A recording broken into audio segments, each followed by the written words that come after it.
combination of a lot of these things that enabled me to just go all in on it. And I would be lying if I said it's all been sunshine, unicorns, and rainbows ever since that day, right? There's been challenges. We were doing everything for everybody, right? I was wearing myself out, working 18, 19, 20-hour days. And that's not really much of an exaggeration. And it will beat you down. And when you need every available dollar to be able to live on, it is very taxing, very tiring. You can do it for a period of time, right? I mean, I did it for a while. I was like driving myself into the ground. My health was starting to like take a bit of a hit too. I mean, I'm just working, trying to grab a few people to help me out as the finances of that allowed me to do so. But when you're under so much financial pressure just to survive, you're not able. Welcome to Winning Strategies Playbook, the podcast where we welcome business leaders, CEOs, and industry experts to discuss the rise to the top, building wealth, and real estate insights. Here's your host, Jeremy Spann. Welcome to Winning Strategies Playbook.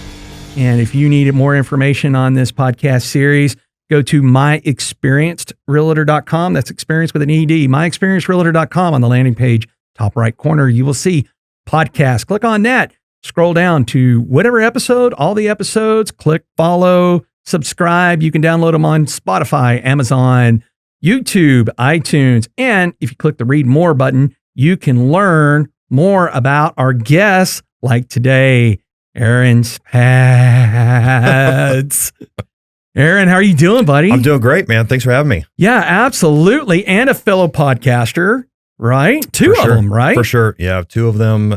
Been having a blast with it. So started the Veterans Business Podcast about a year ago.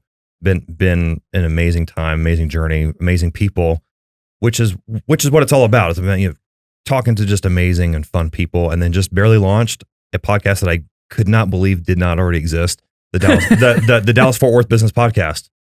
Why has no one done this yet? So doing that, running with it, doing a daily show. It's been a lot of fun already. It's been a lot of fun. Oh yeah. And then I was on your podcast earlier this week. So when that one drops, we'll put that on on your episode here too. So people can listen to me being interrogated instead of being the interrogator. So before I start any of these, my father-in-law, James Van Hook, says I got to do a joke. So I always do a joke, and he's been inherently disappointed by my jokes. So you ready? Do it. Knock, knock. Who's there? Aaron. Aaron who? Aaron on the side of caution. But yeah, dad jokes, right? Yeah, that's great. Like clean dad jokes. Like he was expecting me to do typical Spann jackassery of, dirty jokes and everything else. So I love doing really bad jokes. That way it annoys him. Although I know that he doesn't download or listen to any of these, but should he accidentally fall over a computer and listen to one of these, I want him to just be really, really annoyed, even though he's the best father-in-law in the world. Well, you got to throw him a bone somehow. So. Now, aside from your two podcasts, you've got another business. Sure. Okay. So what's that business?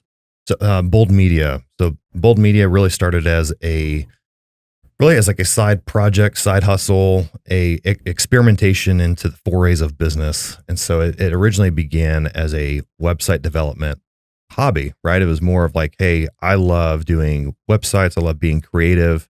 So I'm going to start this little thing on the side and just see what happens. And so would like to think that clients have had a phenomenal experience work with me. And so one thing led to the next.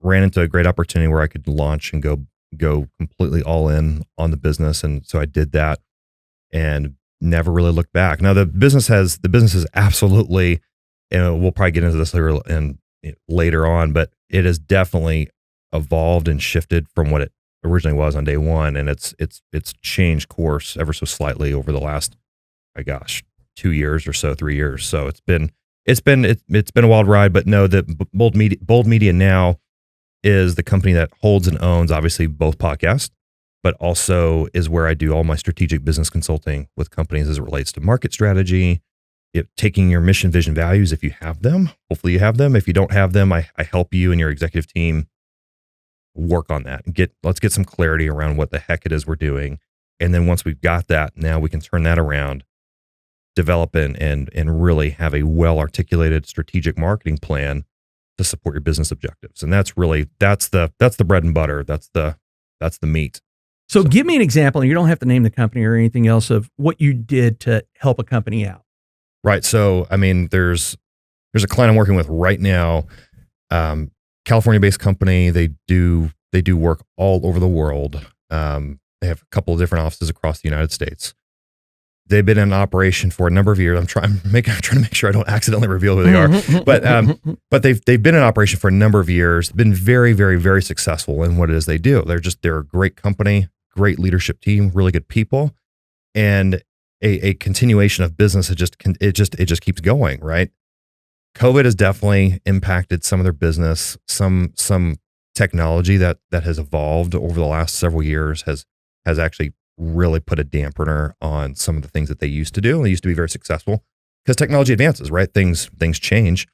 And because of that, some of the things that they have done for their customers has changed or is no longer actually useful. So what I have done and what I'm working with them on right now, and this is just one example of probably a dozen or more of where I'm coming in right now. Well, it used to, it'd be I'd get on a plane, I meet you in your corporate office, and we're at a boardroom, we're talking, and we're smoking and joking and eating lunch and having fun, right? But getting real work done. Now it's all virtual. So now I'm doing this, and I'll have a whiteboard back at my Death Star, as I like to call it, my office space, and now we're doing the very best we can in this virtual world we're living in now. So helping them articulate it. Sometimes I'll just poke the bear and be like, man, your mission doesn't really explain what it is that you're doing, or your vision is not very well articulated, or help me find it in here, like your employee handbook or your website. I can't find it. Like, what is it? And you get 6 different answers. And so again, without boring everyone who's listening, watching this to sleep, is really helping really focus and drive the discussion. So let's make a decision. Let's put a bow on this thing. Let's at least get the ball moving. It's much easier to redirect an object in motion than it is to get it going. Let's get it going if it's not going. And if it is going, let's start to redirect and redefine where it is that we want to take it.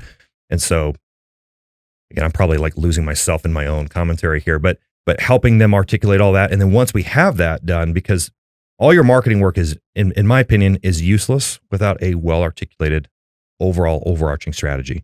So it sounds like you're helping companies find clarity. Yep. And that's fantastic. But I want to go back to something you just said. Okay, great. Smoking and joking. Where does that term come from, Aaron? Smoking and joking, I think, is that if the Marine Corps didn't invent it, they sure did try, because tried to copyright it. I don't know if I have not heard that at least 3, 4, 5 times a week, being on active duty or at the schoolhouse or whatever it is you're doing. That's just another one of the many crazy things that we do as military folks. Is we have a catchphrase, we have some stupid phrase or saying for everything, and you can't get away from it, even if you've been out for forever. And what's funny, and you can probably relate to this too, is have you ever noticed when you're talking to somebody, maybe they're fresher from their separation, so they've got all the vocabulary that you used to know, right off the top of your head. They start using some of these same little acronyms or words, and it starts coming back. I'm like, man, I have not used that. Like a nightmare. Yeah. It's like a nightmare that just will not go away, right? Yeah. But it'll come back. I choked the boogeyman out underneath my bed, and that son of a bitch keeps coming on back. Yeah, exactly. But yeah, you'll find yourself being able to. I'm like, man, I have not. How did my brain know to go grab that? Because that's a record in deep in the archives, So the Marine Corps. So what years were you in the Marine Corps? So I served from 2008 to 2012. Okay. I was a Camp Lejeune guy. Spent most of my time there. I did go, on the whole overseas thing. Did that for a year. That was a year-long deployment. And then, where'd you deploy to? I was with Task Force Leatherneck in Helmand Province, Afghanistan. Oh, man, it's a luxury place with nice sandy beaches and everything else, right? It's nice and brown. So right. I make the joke because you don't realize the sensory deprivation that you go through when you're in such an isolated environment like that. So there's, for those that may have been overseas or those that have never been, just imagine like living and working on like a large like compound with very simple structures. We're talking like plywood structures, maybe tents. Connex boxes. Connex boxes were some of our lodging, right? That was our hotel room. That was nice. That like they just got done upgrading when we showed up. And so we were like the beneficiaries of like a big construction project. So I got to sleep in a miniaturized version of a steel container for the duration of my time there. But I'm walking back from work from the place that I was working there all the way back to where I sleep at night. And no joke, it was probably like, and I may be slightly exaggerating. It's like a good old like fish story, right? It was this big, but probably 200 plus yards away, there was like a shower trailer. And I wasn't even aware that it was there. And I'm walking and I catch a whiff of like shampoo or soap or something. and I instantly knew where, and I'm like, okay, I know the wind direction. I turn and it's like, I could barely see the dude walking. Like he's like, he's dressed and everything. He's walking back to his box. Like he's like way the heck over there. And I'm like, man, like I could smell that in like HD. Like it was like high definition smell. I haven't smelled anything in months, is what it felt like. And it's really funny because so for folks that have never been in combat or been in very austere environments, right, is I can remember being in jungles and you would smell something and that smell might have been lingering for an hour. That's how funny it was, right? Yeah. So you get to upgrade from the plywood to the Connex boxes. So now when the mortars were coming in, instead of getting wood splinters, you were getting metal shreds, right? Right. No, I mean, it was a great deployment. It was my only ticket to Afghanistan. So, I mean, obviously when you serve and you sign up, your dream is to go forward and be on the front lines and to do battle. And so my opportunity came in a slightly different fashion. So I was fortunate enough to be a part of the command element for our task force. So I worked as a fires officer with I was a part of the 1-star general staff. So explain to the audience what that means. So you're an artillery guy. Yep. So talk to them about what your role is, because there's a lot of civilians out there that don't understand what that means. Right. So typically, like the most traditional way that an artillery guy would deploy would either be one with the guns themselves, right? So we've got these big howitzers that can blast targets from 20 plus miles away. Got it. That's one way. The other way is you need someone who can like speak geek to the artillery unit. So normally you'll have a small group of artillery minded folks that embed with a infantry battalion to kind of help make that whole process smooth and nice. And so as an artillery guy, you normally have those two paths to be able to deploy. You're going to get embedded with an infantry unit, or you're going to be with the firing unit itself. I had neither option, right? So my unit had just come back from a deployment. So we were at the back of the line when I checked in to my unit, and I realized very quickly just the pecking order of units and the slate of people leaving, like, man, I'm screwed. Like I'm never going to get a chance to go. And like, here I am, just ready and chomping at the bit to be able to go overseas and contribute to the fight. And I realized that chance was fleeting, and it was depressing, but I was starting to come to grips with it. I was starting to like digest that reality. And then at a unit function, I got pulled aside, was told that, hey, I know you really want to go. I've got a ticket for you. It's probably not the way that you envisioned it, but it is a way for you to go. And oh, by the way, it's a 1-year deployment as opposed to the traditional 6-7 month time overseas. I'm like, sign me up. I'm there. Good, done.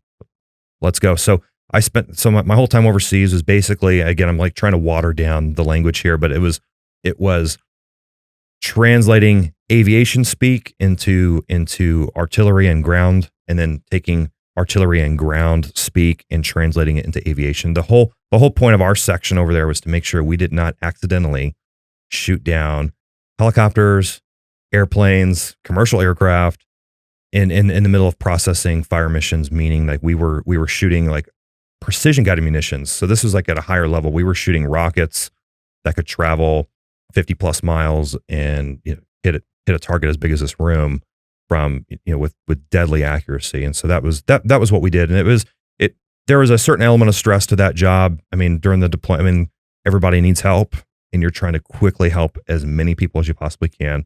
And I'm happy to say we only got my side of the base. We only got rocketed, I think, one time. Rocket hit maybe 100 yards away from where I was sleeping, and I just rolled back over and went back to bed. And you say, what's funny is you can still say that with such comfort that the audience out there is like, what? It was 100 yards away? Like, what? What's happening? Let me play 2 sounds for you so that way you can tell the audience the difference between these.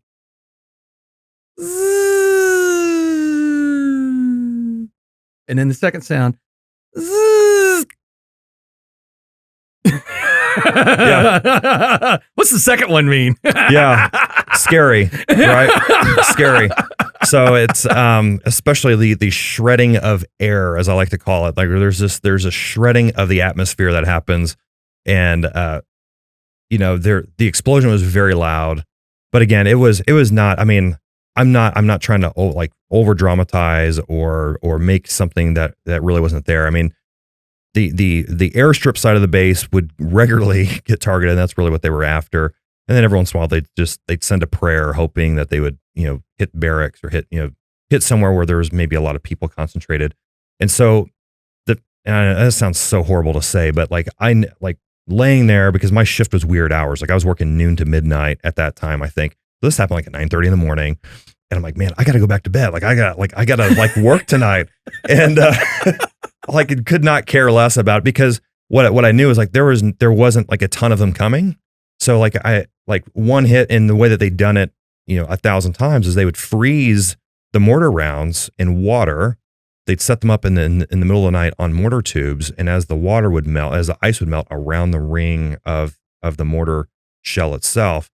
And for those that may be watching, it's a big tube. We used to joke and call them potato cannons, because it's a tube, and I know we're going way too deep on this, but it's point detonated. So as soon as the weight of the shell itself sliding down the tube strikes the primer, and then it fires. And so what they would do to help save their butts is they'd freeze the rounds, let them sit overnight, and then they'd run. So you wouldn't know that they were there. And then as soon as enough ice would melt off of it, it'd slide down the tube and fire. And then that way, by the time you realize what was happening, you go to look at the firing location, you're like, crap, man, there's nobody there. Where are these morons? That's actually pretty crafty on their part. It is. Right? Yeah. And this is so, another fellow Marine, I was having a conversation with him, and we were talking about business, and I said, listen, you've always got to have respect for the competition. And he was getting a little annoyed. I said, look, it's like going back to combat, right? You had to have a respect for the enemy. He was like, I never respected enemy. I said, no, you hated the enemy. You had to have a respect for the enemy. Yep. You had to have a healthy respect that they wanted to kill you just like you wanted to kill them, that they were fighting for something just like you were fighting for something, and that they had families just like you had families. And the second you forget to respect that, then you're putting your whole team in danger. That this is real, right? And here's the thing is they're not operating. I mean, look, U.S. military, we spend more than what the next 25 countries added together. We have the technology. We have all these components. I mean, you're talking about, folks running around in the dirt, throwing rocks. They really get innovative. Yep. Right. It was almost like combat entrepreneur courage. Yeah. On their part. Right. They were entrepreneurs. They were just trying to kill us, just like we were trying to kill them. Yep. In a whole 9 yards. So you were artillery officer. So you're an officer, right? Correct. Okay. And where'd you go to college? I went to University of Utah. University of Utah. And no, for those watching, I'm not a member of the LDS Church. That usually, I have all respect for my LDS brothers, but that's usually like the second question I get asked in direct sequence. They're phenomenal people. Like some of the best skiing, snowboarding, and summer sports. Some of the very best neighbors. I mean, just phenomenal people. And but no, I was part of a very small minority of people that hold on to Christian beliefs. And so I'm definitely in the minority. But man, it was a great time, great school, great people, just all around great experience. So one of the things you got to love about the military is we harass each other. Oh yeah, right. And I'm going to say something. I'm going to tell you a quick, tiny little story that will probably offend a lot of people, but I really don't care, because if you can't find the humor in this, then you know what? Go find another podcast. I don't care. Right. So I got a second home in Pagosa Springs, Colorado. And I got a friend of mine there who's a former Green Beret. He was 10th group, Purple Heart recipient, was in a building that got leveled, right? And now he's an entrepreneur. He's a business owner. Aqua Soul. Matter of fact, for any of the audience that was ever passing through Pagosa Springs, you've got to go to Aqua Soul because his shrimp tacos, I kid you not, are the best shrimp tacos you'll ever have in your life, right? So anyhow, he and I were at the Coyote Moon having a beer. This is, I don't know, a couple months ago. And we were, just sitting there talking noise back and forth to each other. And he's from Utah, right? Okay. And he grew up Mormon. Right. And as a matter of fact, even in the military, he didn't drink till he was like 24, right? He'd already been a Green Beret and, finally had his first beer at 24 or whatever. He was telling me the story. and of course, I'm just like, oh, I got to bust on this guy. Yeah. And so it came time for the ticket. And of course, as we all do, we fight over the ticket. And I looked at Ben, who's the bartender down there. And I said, Ben, you want to give me the ticket? And he goes like, well, Gavin lives here full time. And I said, I know that, but I said, I'd tip better. He's Mormon. And he just Gavin sitting here looking at me like, noted. Noted. So I mean, that's the thing is this world is so tense, especially present day, right? Oh yeah. I mean, everybody's shouting, I don't know, making runs on DC, whatever, right? And what's happened is we've lost the ability to find, like, you got to joke around about everything. Absolutely. And one of the things is, what I think a lot of disconnects that civilians don't understand about the military is we joke around about really horrible things. We do. And civilians go, why do you do that? And you go, well, that's our way of coping with it.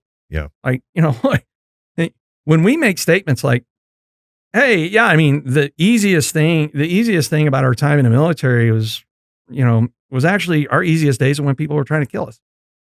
And people go, how is that anything? You go, well, really, you just live by two rules. Make sure your buddy doesn't get dead or hurt. Make sure you don't get dead or hurt. And as long as you abide by those two rules, that's where we're at. That was how simple life was, right? Bad guy's trying to kill you. You're trying to kill the bad guy. And I said, that's how black and white and simple it was. Now, of course, there's a lot more complexities to go behind that. But if you had to sum it up into a 30-second movie preview, that's what I try to tell folks. And I'm like, so when you're over there, being shot at, your buddies are being blown up, killed, everything else, you have to find an outlet to be able to joke around about it. Absolutely. Now, unfortunately, I think you have a lot of civilians that take it way too serious, right? Like, oh man, this person's got PTSD and blah, blah, blah. And you're like, no, man, I'm just trying to make light of a bad situation. Right. Right. Whereas you're looking at the same civilian going, you'd probably be curled up in the fetal position, sucking your thumb saying, mommy, make the bad man go away. Or, guess what? You have men and women that sign up that know what they're getting into. This is not draft. We the longest war in the United States history, nobody was holding a gun to anybody's head to go sign up. And they're over there fighting for everybody. Whether you believe in the cause or not, just the essence of people that are willing to go put themselves in harm's way and do violence on the behalf of people back here, which, by the way, do the numbers. Less than 1% of the population is on active duty and reserve. That's it. So 350 million people living in this country, less than 1% is what's protecting you from evil and willing to do violence on their behalf. And people go, well, man, that's kind of bad to say willing to do violence on your behalf. Like, look, dude, you don't go into military to be like, hey, can we have cups of coffee with people? No, you're there to be a mechanism, a machine. You're there to serve a purpose, right? And people go, and then you have, of course, some idiots that are like, well, you just wanted to go over there because you wanted to kill people, blah, blah, blah, blah, blah. And like, man, like we went over there to protect everybody, to include idiots just like you, right? Like, we don't discriminate. We're here to protect the rights and liberties of everybody else. And that's the great thing about this country, is having them, right? Yeah. Those liberties. So let me ask you this. So when do you fully jump into your business that you're doing right now? Like, you just like full on, hey, I'm gonna pop smoke and I'm gonna go do this for real. Yeah. No, it was a combination of quite a lot of different factors all had to kind of line up. Don't know. Man, I mean, there's so much there. So had a chance. So I'd been working at a different company. I'm really trying to choose my words carefully here. So, I'd gotta be wise in the way I speak about this. So it's been working with a great group of people, and I was serving in one capacity there. basically got recruited out of that in the same kind of collection of companies to help run a startup company that was focused on technology. Did that for a little over a year. Had a great time. Like took the company from nothing, and we turned it profitable. There was some other challenges with it, and a lot of learning. I mean, it was a phenomenal experience. I'm incredibly grateful to those folks that helped provide me that opportunity. Just really solid people, and so I was just grateful for that chance. And there were some business challenges there for sure. And what was cool is like we did have a breakup, but it was like a happy breakup. It was like, hey, look, COVID's coming. Actually, this is before COVID. This particular industry was just having a really difficult time getting going for whatever reason. And the company that I was leading, I had a lot of captive audiences. So I was serving a collection of companies inside of a holding company, but they're all being the same check. The same guy was writing the same check for all of them.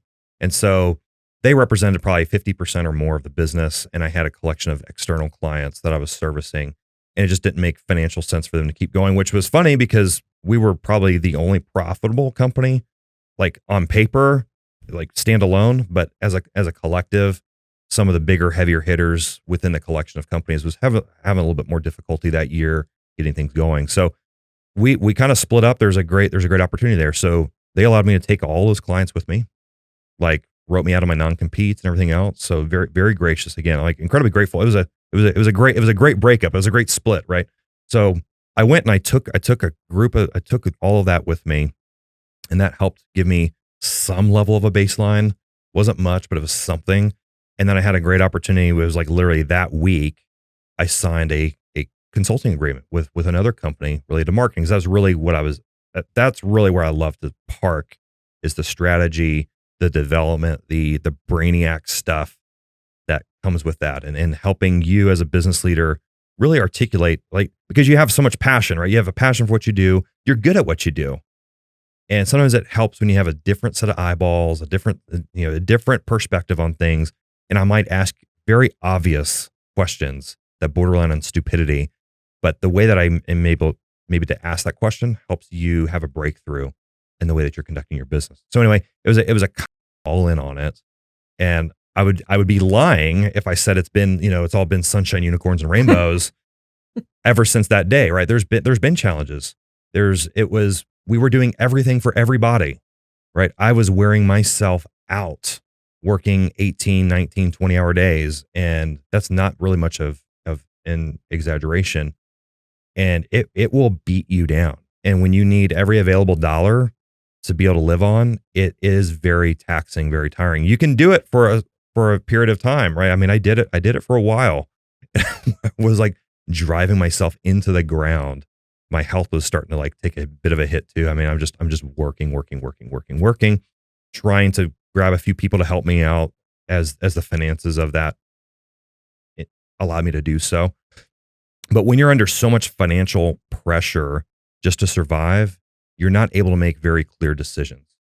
And that's kind of what I realized. So I was able to take a step back, picking up a side job, picking up something else that I love doing, and allowing that to help me, one, get back in touch with people, get out of my own little bubble, my shell. And so collaborating with other people, allow myself the chance to recalibrate, retool, re-envision. Now I don't have a boot across my throat anymore when it comes to figuring out what I want to do. And it allows me to, again, I'm going to use the 2020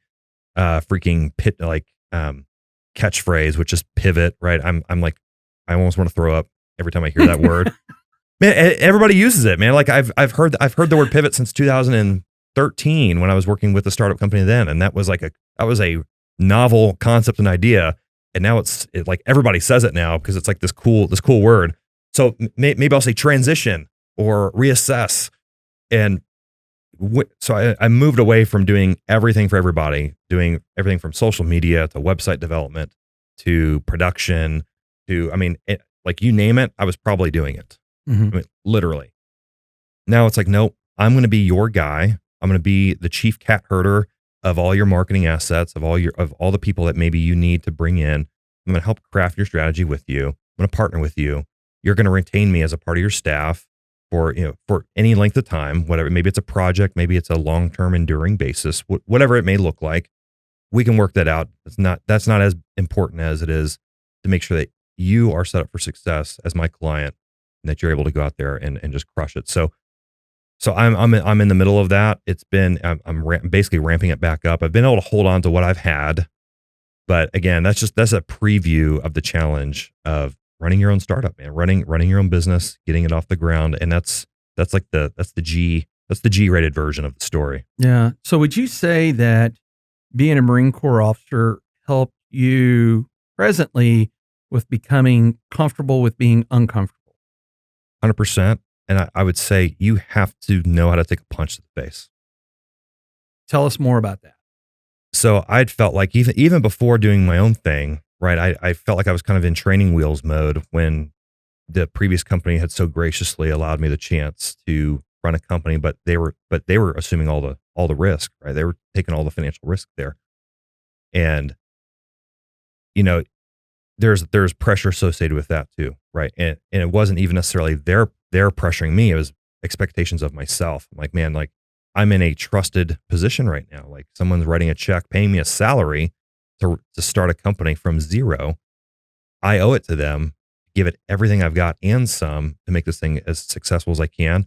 But the reality is, man, you do the best you can. So you're learning, you're recalibrating, you're retooling, and just do your best. And if your best isn't good enough, then okay, go find something else to do. Like doesn't mean you suck or that you're a failure. It just means maybe that particular thing is not what you need to be doing. Go do something else. And so, but taking a punch to the face and then going into your own business, I would say it's just being told no. It's making screw ups and mistakes.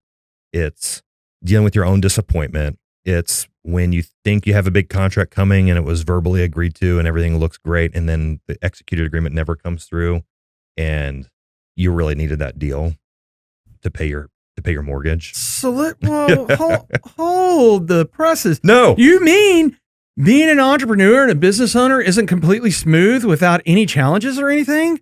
I mean, I just thought, man, when you decide to own your own business, it's just magical and everything happens like a clean sheet of paper, right? Yeah, I mean, it's Lambos and mansions, man.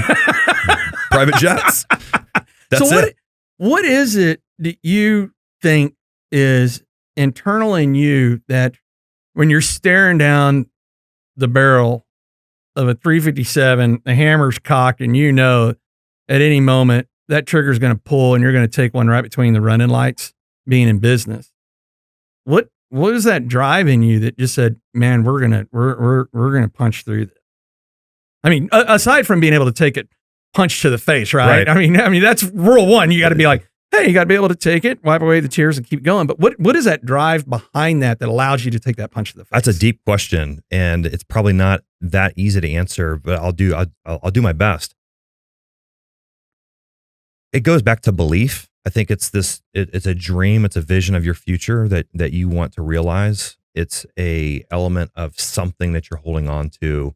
It's this never quit, never give up mentality. And I think that's a common, I would like to think that's been a common thread through my life, has been this never quit, never give up, and just dealing with the adversity that life throws your way. It doesn't even have to be business. It could be personal stuff. It could be, whatever. It could be literally anything, and understanding how are you going to bounce back from that?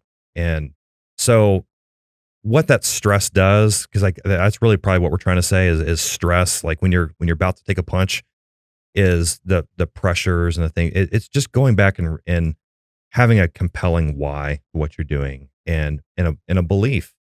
And like I'll have this debate with people about where does belief cross into delusion, and I probably shouldn't have even broached that topic because it's like, that's a whole nother can of worms we could go down and talk about forever. But no, to just plainly answer your question, I guess it goes back to just having a firm belief in what you want to achieve. Where are you striving to go, and why are you doing it? And for me, I see a level of independence, right? And running your own venture that you don't get when you're in corporate America. Corporate America, you're capped, right? And that's just the reality. Like if I'm running a company, I'm going to bring employees in. Like there's going to be some level of structure, whether it's commissions or it's a salary deal or bonuses or whatever. There's 1,000 ways to do that. when you're running your own venture, there's no cap, and there's a lot more risk, obviously, but you can reap a lot more of the reward for doing that. And so, and you have the autonomy to maybe do business that you want to do, and maybe turn down things that you don't necessarily want to do. And that's kind of a cool thing to be able to do. So, in all the pressures of succeeding, being a business owner, you have some other pressures in the home front too, don't you? Absolutely. So, you got a family. Yep. Tell us about your family. Wife, 3 kids, been married 12 years, 8, 6, and 4 with my kids. My wife and I made the decision early on in our marriage, and we've kept this commitment to the present day.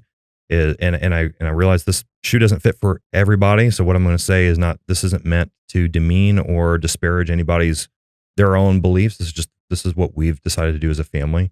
And so for us, we decided that my wife's going to be able to stay home with our kids while they get ready to go to school. And so once our youngest one enters kindergarten, then she'll enter the workforce at that point. So up until now, we've been operating under that single income structure. And honestly, it's worked great. We haven't known any different. Like we haven't become accustomed and used to having a double income and the lifestyle that's associated with that. We've been used to running lean and enjoying what we have and just enjoying each other, enjoying life, and making the most of it. I feel like we've been blessed enough to be able to enjoy it. Like it's not something we're enduring or something that we're tolerating. Like I'm genuinely happy with my life. Like 2020 was a heck of a year. It was probably the most challenging and most rewarding year of my life, like period. And so, but family is so important, man. Like you've got to hold on to that. And that's also part of the reason why I made a decision to change the business. Like, man, it's like in soccer, sometimes you got to go backwards to go forwards. Mm-hmm. Right. So sometimes you got to pass back to, from, if you're on the wing or on your foot, you got to pass back to your midfield. Sometimes you got to even kick it all the way back to the keeper, and he's got to launch it, bomb it down the sideline to somebody else. And I felt like that's what I was doing in some of the decisions I've made in the last 6 months with business. And so you got to preserve your family. You absolutely have to. And that it's incredibly important to me. Like what is success to me financially or business if I have no family, if I have no relationship with my wife, have no relationship with my children, if I'm just the income guy and a figurehead, then I feel like I've lost. Like I feel like all of that is worthless if I'm failing here. And so you have to define success, whatever that may look like for you. So you're saying it can be done. It can be done. I would not be enduring this and continuing to drive forward right now if I didn't believe it could be done. Like I have a very, very optimistic view of the future. And I think anyone who's leading companies, or especially in the entrepreneurial space, why are you doing it then? If you believe your best days are behind you, then you have no reason to get up in the morning. I have every reason to believe that I am working towards substantial breakthrough for myself and for my clients, for people, for my community, the level of impact that I can have worldwide for people. It's not all just about me. It's about having the capability and the ability to impact more people. And it's a very exhilarating thing. It's a very exhilarating thing to have the vision and to work towards that vision. And so you have an idea of what it may look like or what you would like for it to. And okay. So you're going to tweak it a little bit, right? But if I'm here and I want to get there, that's what keeps you going each day. You're like, man, okay, I'm going to keep, maybe I need to change this up, or, I got to keep being faithful to what I have right now. Just keep pressing on and it'll happen. So how important and how much of a component does it play in your world to have a spouse that supports you? Oh man, like, borderline holding back tears when you say that, right? Because it is, geez. Like I could not do what I'm doing without her support. She's making sacrifices. And I recognize that. I'm making a lot of sacrifice and just beating myself ragged, what it feels like, regularly. And she believes in what I do, right? So she believes in this vision of the future, this vision of what we hope for it to be. She's been so gracious of all my amazing screw ups and crash and burns, and also my wild, hairy ideas that I get, which I think is what's exciting. and then seeing some of it start to gain traction. And that's exciting. And man, I really don't believe I could be here talking to you. I don't believe I could be anywhere. And the story's far from over, right? I mean, I still feel like I'm on chapter 1 of this lengthy adventure. I'm probably not in chapter 1, but it's what it feels like. I could not be where I am without her love, her support, her encouragement. You have to have it for yourself. I'll say that. Like, so there may be days where you're trying to express something and maybe it comes out the wrong way. Yeah. And so she may be a little frustrated with you and may not completely understand what you said or what you meant by a statement that you made. And so there's going to be days where you can't rely. I guess the point I'm trying to make here in a really poor way is you still have to have your own drive, I guess is what I'm saying. You have to have your own fire. So I can't live vicariously through the energy and passion of my spouse or of a friend or a colleague or a mentor or whatever. They can't want it for me more than I do for myself. So I need to want it for me most. And then of course, lean on and draw on the strength and support of those closest to you. Your spouse should definitely be that person closest to you that you should be able to lean on. And but you've got to make decisions as a team. There may come a day where it's like, you know what, this entrepreneurial journey is really, really like destroying our lives. Why don't we take a step back, go into corporate America for the next 5 years, retool, re-equip, and come back? I mean, there's nothing saying you can't do that either. So it's, again, you got to make that decision as a family or as a marriage unit there. So it's a lot of pressure, man, right? I mean, you got the pressure of wanting to make sure you don't fail your wife, you don't fail your 3 kids, you don't fail your clients, you don't fail you. I mean, man, that's a lot of pressure. So what do you do or do you even do it to try to find ways to decompress and disconnect, to reset your brain to be able to jump up and be able to go back at it? It's a struggle. I'll be the first one to admit that is a struggle. It's something that I was hit and miss on successfully last year. It's something I'm trying to get better at this year. I shouldn't even use the word try. It's such a weak word, but something I am going to do better this year.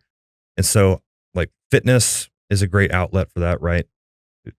This time of year is probably a little more difficult because it's cold and you don't want to go do those things. So for me, what I've done to put pressure on myself, again, I guess I just love pressure of various flavors. But so I'll sign up and I don't say compete, I'll say complete triathlons. So I love the sport of triathlon. And so I'll register for a race, and that gives me the pressure that I need to keep driving forward and to stay fit, or at least to work on my fitness at least. So triathlons, that's real easy, right? Oh yeah. Yeah. Tell me more about that. So with triathlons, I mean, you've got different forms of the sport. There are different lengths, different formats. So you could go sprint and distance, couple 100-yard swim, maybe, I don't know, 10, 15-mile bike, and then top it off with a 10K run, all the way up to like full Ironman distance where you're swimming over 2 miles, you're biking 112, and you're finishing it with a full marathon. That's the other end of the spectrum. I actually like the half Ironman format. So the half Ironman format is a 1.2 mile swim, 56-mile bike, and a half marathon at the end of that. And so what drew you to doing that? Bluntly, yeah, discipline of fitness. So when you're in the military, you have a very compelling reason to stay fit. Yeah, for your job, for your health, for your life.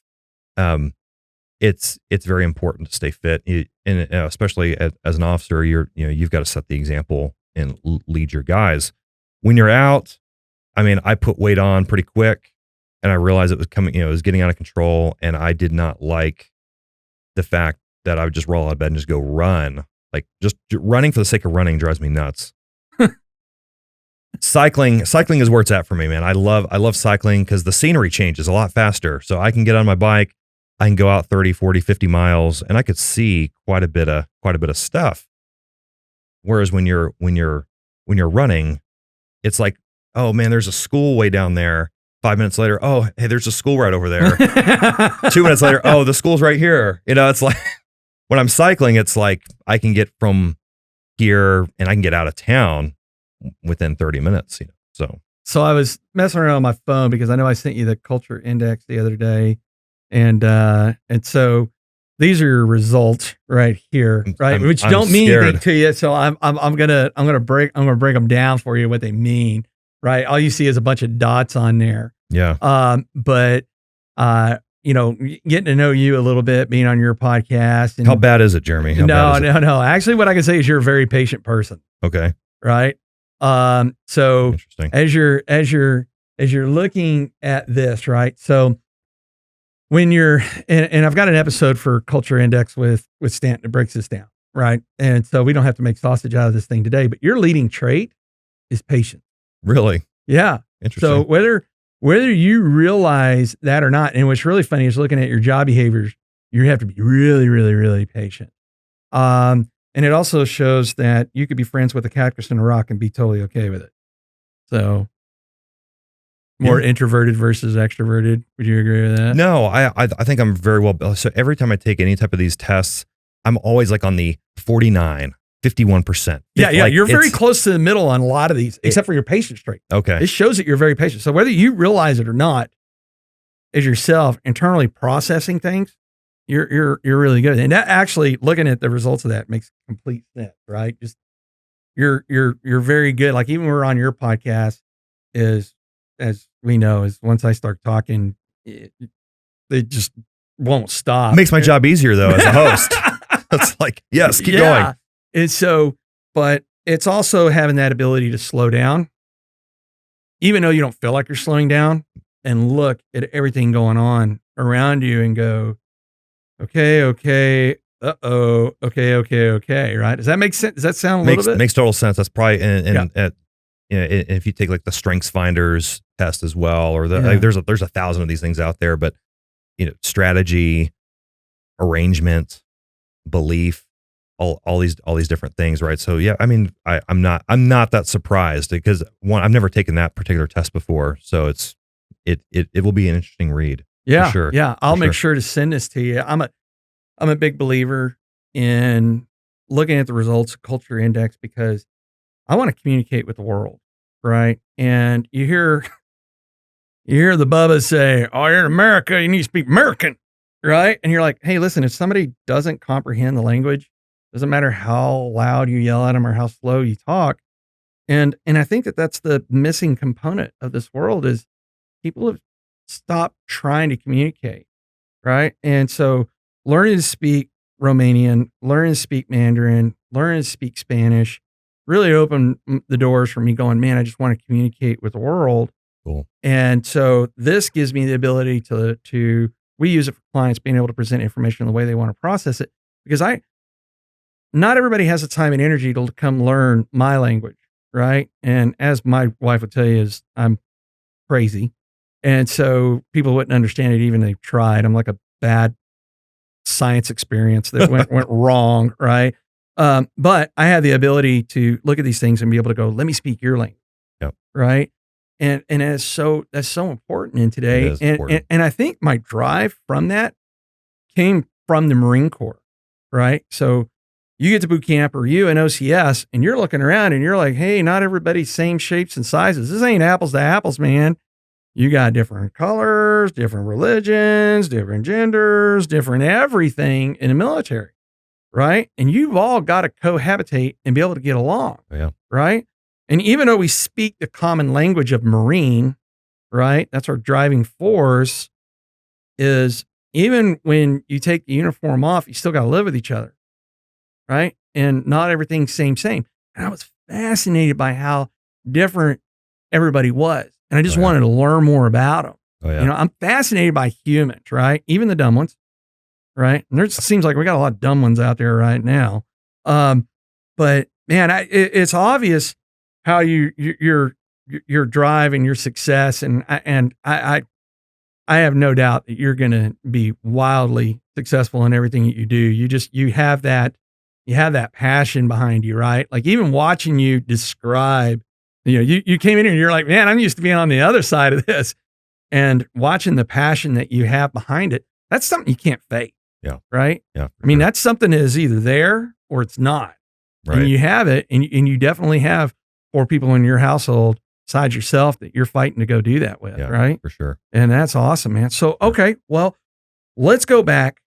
I like to cap every one of these episodes with what would you tell 20-year-old self? And it's been really funny as we've had 20 episodes that have already been either already dropped or getting ready to drop. And then we're recording this series this week.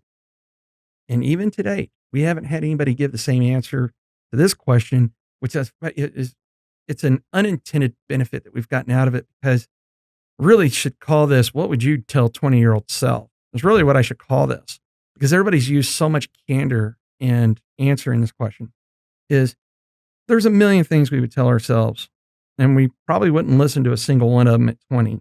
But if you could go back and talk to 20-year-old self, say, just, all right, you're going to do whatever, but just do this one thing or don't do this one thing. What would you tell 20-year-old self? Yeah. And it's such a deep, it's more profound than I think we even realize, because it's like, you can really envision that. You can see that.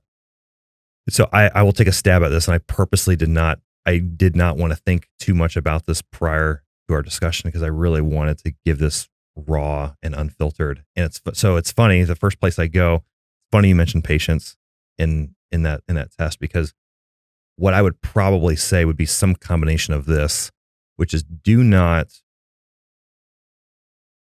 apologize for your driven nature. Continue to be patient and determined to make every single opportunity, no matter how good or crappy it is, a learning opportunity. And I think in just taking that as a package and putting a bow on it, I think for me, that would be a recipe for success. Well, I can say that thank you for holding the marathon open, because that is one we haven't heard yet. At some point, I know these are going to have some overlap, for sure. Right? You can't have a million guests on that don't say the same thing at some point, but that's been really exciting to watch, is to hear the candor behind the answer of what we would tell 20-year-old self, right? Because we know we'd want to tell a lot of things, but we don't know that we would actually listen. But that's a great sound advice. Okay, so people want to learn more about you. Where do they go? What do they click on? Do they email? Do they call? What's the best way? Yeah, I mean, I don't mind giving it all out there just bluntly. So feel free to email me, Aaron, Aaron, at say you'll never forget that, right? At boldmedia.us. That's probably the most direct way that is the most direct way to get a hold of me. You can obviously go to my website, boldmedia.us. You can follow any of the shows. Anything that I'm doing is on YouTube, Facebook, Instagram. You can go everywhere. You can listen to the shows in audio form as well. But directly, direct communication, Aaron at boldmedia.us. And the name of the two podcasts? The Dallas Fort Worth Business Podcast and the Veterans Business Podcast. And what platforms can people download those on? Everywhere. YouTube, the whole 9 yards. Everywhere. You can see it in audio, or you can see it in video. You can listen to it in audio. So if you're an Apple Podcast person listening to this on the drive into work or at the gym or whatever, or at your desk, you can listen to it. Apple, Spotify, Stitcher, Google. I mean, like literally the list just goes on and on and on. Are you on TikTok? I guess I'm technically on TikTok, but I don't do anything with it. I'm not even going to go down that rabbit hole, because we'll be here for another hour of my fascination with TikTok, right? I mean, it's just, I'm fascinated by it because of the explosive growth. And then one of my friends yesterday was like, well, the Chinese are monitoring. I'm like, look, Chinese are monitoring everything. And what are they going to come take from me? Clients? I don't know, right? Hell, if anything, I'll take 1 billion Chinese downloading my episode, whatever, right? Sure, hey, Roger that, maybe they'll get inspired by some freedom. Right. That's right. Well, That's yeah. right. So, and for the audience, and you can always go to myexperiencedrealtor.com. That's experience with an ED, myexperiencedrealtor.com. Go down to Aaron Spatz, and you can hit the read more and find out how to listen to his podcast and the whole 9 yards. We'll have the links on there. Aaron, thank you so much for coming in today. Thank you for gifting us with your knowledge, experience, and man, we really appreciate you. And thank you for being a fellow Marine that has been out there and getting some. Semper Fi, Jeremy. Sincere Semper Fi. Sincere pleasure. All right, brother. Yeah.